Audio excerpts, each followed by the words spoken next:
All shared. Collective ownership. So, communism. Nah, it ain't like that. It is that, literally. This is a commune. We're communists. What are the economic lessons in The Last of Us? My name's Matt Rosu. I'm an economist at Susquehanna University. We are exploring that in a series as The Last of Us Season 2 drops, so please like and subscribe. Today, we are going to look at communism and how does what we see in The Last of Us provide glimpses into what communist states looked like?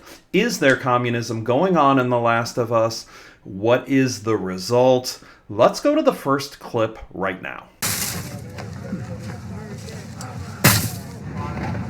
10.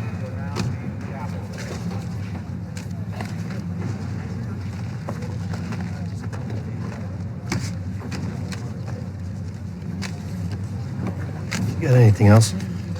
Nothing today. Tomorrow we got street sweeping or sewer maintenance. Which pays more? That'd be the one with the shit.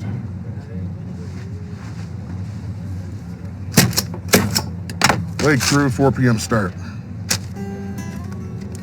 Okay, in this first clip, we see Joel is looking for work, and who does he go to? He goes to the government, the state. So, communism is really defined by two key traits. One is an absence of private property and private property rights. Second thing, the government controls all the means of production. So there's shared ownership, and in terms of the jobs available, they are all held by the government. The government chooses where people work. Now, sometimes they can allow a little bit of choice here, but you see Joel needs work. Where is he going? He's going to the local government entity. Let's watch a second clip right now.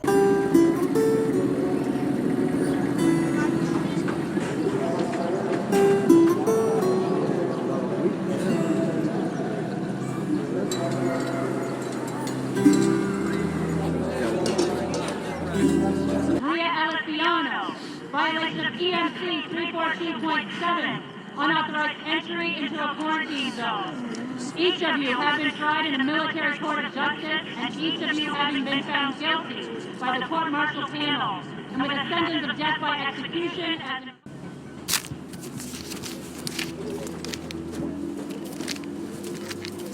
Or I could just shoot you. Yeah, but then what would you do?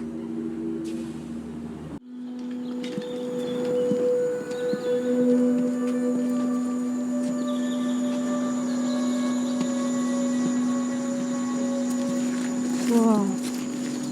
Yeah, looks different in the daylight, huh?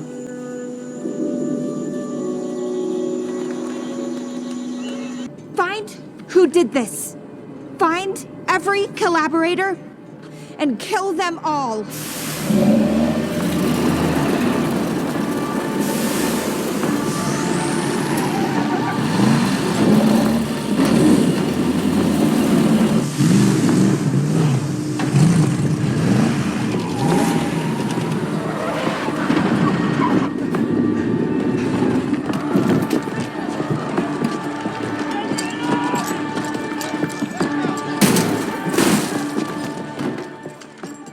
Okay, this second clip, which has spliced together several scenes from season 1, really provides a good insight of the traits that were consistent with communist regimes.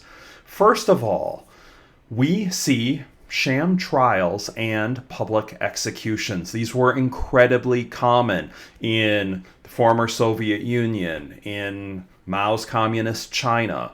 There would be executions based on trials that weren't really trials. And one thing that I think is really fascinating here, what was the crime committed in one of these public executions that we see? It was trying to escape the quarantine zone.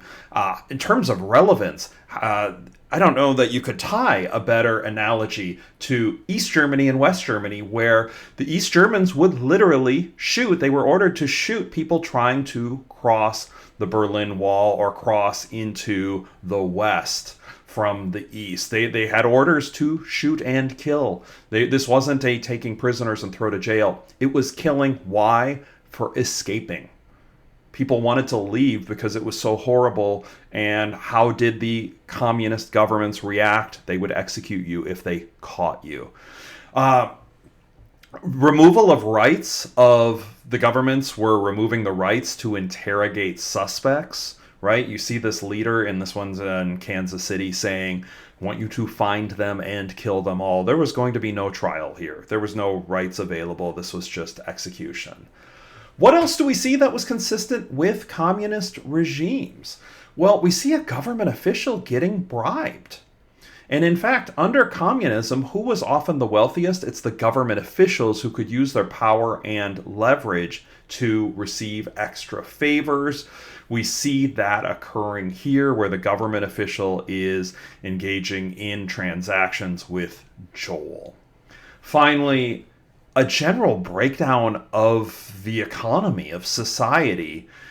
That's consistent with what's seen in many communist regimes, right? The former Soviet Union didn't have economic growth for years. The infrastructures wore out. Communist Cuba, the same thing. It was a beautiful, thriving place, Cuba was, and it's become run down. Why? Because they don't have private property rights. They don't have entrepreneurial motives. The governments break down, can't provide the basic needs for the citizens as well as a private market can. Finally, one part that I hope you noticed was where a clip came up saying ration cards were used for payment.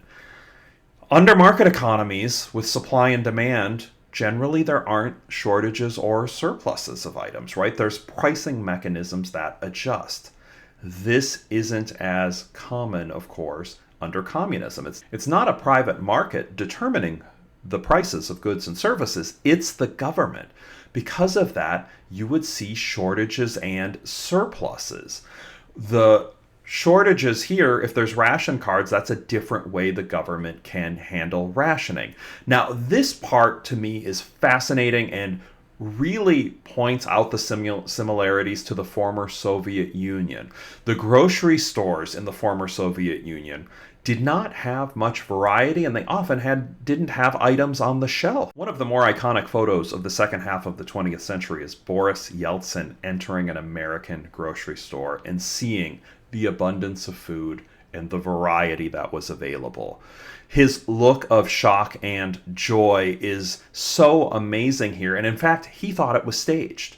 But once he was convinced it wasn't staged, he gave a great quote saying there would be a revolution in the former Soviet Union if they knew the abundance that the Americans had.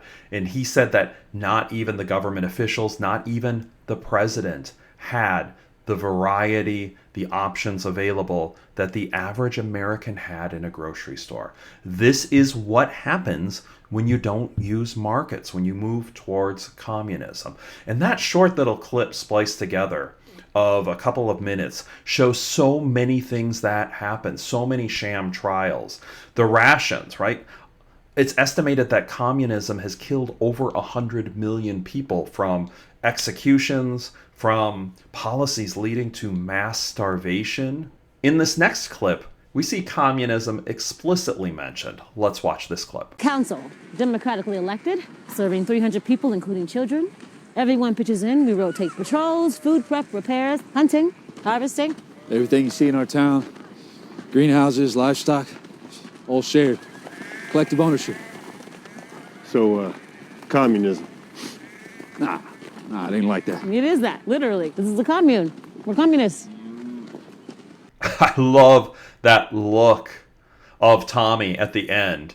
That's the look of somebody who knows what communism turns into. The horrors grew up understanding that communists killed more than Nazis killed, and that communism leads to starvation and hunger and pain and government officials who are completely corrupt. Knows all of these things, and he was living in this area, and all of a sudden he's like, no, this can't be communism. I know what communism is. Well, they did form a commune there. So there's a couple questions. One, can communes work? Well, for a short period of time in a tiny area, that you could see some efficiency perhaps. Although, was this really total collective ownership? Let's go to another clip from this settlement in Wyoming. Oh, good. Just traded for this. Go ahead, try it on.